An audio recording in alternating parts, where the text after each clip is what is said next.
Welcome to a brand new episode of This Week in Apps, a weekly roundup of the most interesting things from the world of mobile apps and games. I'm BeReal, and here are my top 5 insights for you for this week. Instagram is prototyping a new feature that will ask users to take pictures at a specific time and share them with their friends.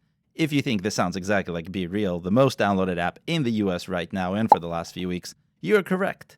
When BeReal started growing, I hypothesized that if they could maintain enough momentum that big rivals would take note, the simple concept could become sticky. Fast forward not so many months, and this is happening. So why is Instagram copying BeReal? The answer, as you can imagine, is downloads. BeReal has gone from an unknown name to the #1 app in the US App Store, and in the process has been downloaded more than Instagram in the US in July for the first time. When the year started, Instagram was getting roughly 100 times the downloads of BeReal. That's not too hard considering BeReal didn't start getting popular until April. BeReal's first week came at the end of April, and with it, nearly 500,000 downloads in the US App Store in 1 week. Instagram dipped around the same time to less than 400,000 downloads according to our estimates. Instagram regained the lead the following week, but looking at the trends for both, it's clear Instagram's dip was a result of BeReal's rise. But BeReal continued to grow, and by July, it had taken the lead again. This time, it wasn't temporary. According to our estimates, between July and August, BeReal dominated Instagram in the US, adding 6.5 million new downloads from the App Store. That's a whopping 2 million more downloads than Instagram. Now, I focus on the App Store because that's where BeReal is most popular. I'll get to why that matters in a few sentences. Now, I'm only slightly surprised that BeReal has gotten so much traction so quickly and consistently. See, Instagram hasn't really done anything interesting in the last few years, and people are bored. It went into war with TikTok, the only new thing to happen in the space, but that's no longer news. Combine that boredom with the ever-shrinking attention spans of today's mobile users, thanks to TikTok, and BeReal fits right in. Overall, though, this isn't good news for BeReal. The app is really nothing more than a feature, if you ask me, and it hasn't really found a good way to monetize. Its downloads are high in the US, but really only on the App Store and aren't really even comparable to Instagram anywhere outside of the US. I see it as an opportunity for BeReal, but also as an existential threat if the team behind it can't figure it out fast enough. Now that Instagram is after them, the clock is ticking. Let's talk money for a minute. Streaming apps are in a weird place right now. The last few years have been very kind to those who tried, but recently things changed. Movie theaters are trying to get people in seats again, and that led some streamers like Disney and HBO to skip streaming launches and go back to theaters first. Yuck. The entire market has also matured. Streaming is no longer a new thing, and because lockdowns are gone, fewer people stay at home as much as they used to. But Peacock's revenue continues to grow. According to our estimates, Peacock's revenue continued to grow in July, even after the tiny dip it experienced in June. Peacock's monthly net revenue, meaning what they get to keep after Apple and Google take their fee, rose above 12 million for the first time ever. That's not a surprise considering Peacock's revenue has grown every single month since the app launched in 2020, with 2 tiny exceptions that are safe to ignore.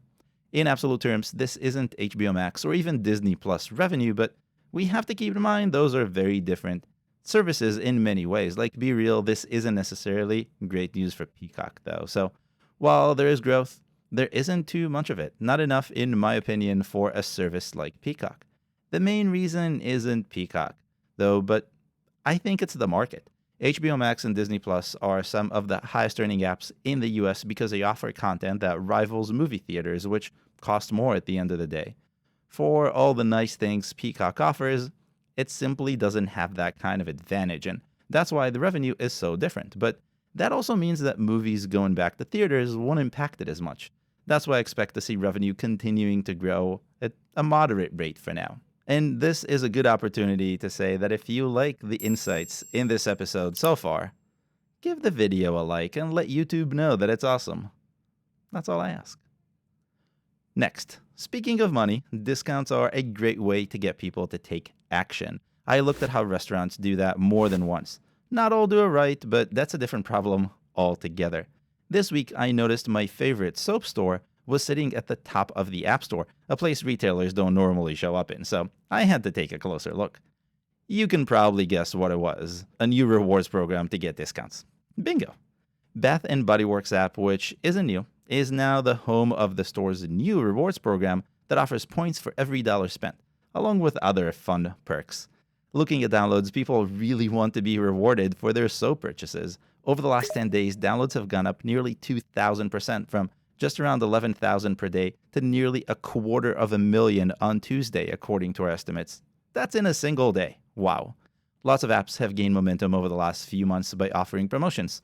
Not all stuck, but the visibility is an amazing multiplier for downloads. And downloads translate into sales for a retailer like Bath & Body Works, which far outweigh the discounts. User acquisition is the name of the game for apps, and ads aren't the only way to win. Next, Amazon announced it's ending its telehealth service, Amazon Care, this week.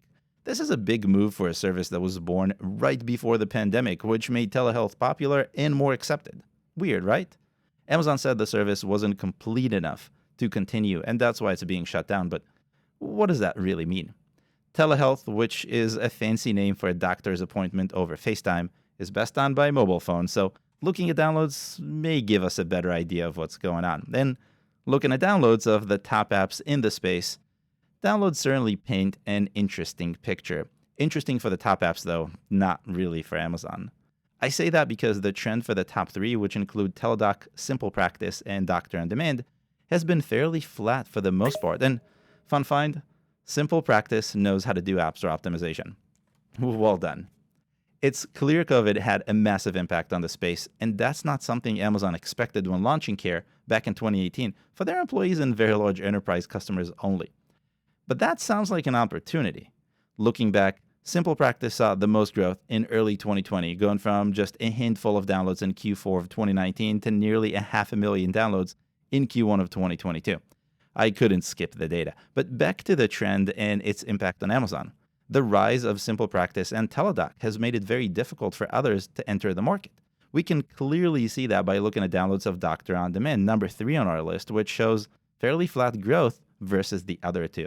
Another thing to keep in mind is that the market for telehealth is now fairly large. I chose the top 3 because we can clearly see the division between the top 2 and the third, and it makes my point very clear. But there are many other apps that attempt to compete now. The bottom line here is that this market, although fairly new, is already dense enough. So when Amazon says their offering isn't complete, they really mean it isn't competitive enough. And if we had the regulatory headache involved, that might be why they don't want to complete it. And last for this week, there's an app a lot of schools here in the US use to communicate with students called Remind. Every year around back to school time, Remind's downloads shoot up, and it takes to the top of the App Store. It's a cycle I've been seeing every year for many years. It sloped down during COVID, though, as schools became virtual and communication moved to Zoom and other such tools. But I was pleasantly surprised to see Remind hitting the top charts again this week, and even happier to see how many downloads it's getting right now. Remind held on to the number 2 spot in the US App Store for several days over the last 2 weeks, in and out, thanks to more than 2 million new downloads according to our estimates. Roughly 80% of those downloads came from the App Store, with the rest from Google Play, so not very surprising. What I found interesting, however, was the trend over the last few years. When I zoomed out our App Intelligence dashboard all the way back to 2017, I noticed that this year's spike is significantly larger than the last few years. When we look at the peaks for each year, we can clearly see the impact that COVID had on downloads. It actually cut Remind's downloads in half. But that's all behind us because 2022 is on par with 2019 pre-COVID. COVID isn't completely gone and probably won't be for a long time, but some things, like going back to school, are putting it behind them, much like many of the other IRL apps I've looked at over the last few months, and that's a good thing, don't you think? I'll end on that. If you're making money with subscriptions, by the way, and want to make more money, check out my AF chat with Dan from Nami here. You don't want to miss that one. And if you have any questions or feedback, leave me a comment. I'll see you next week.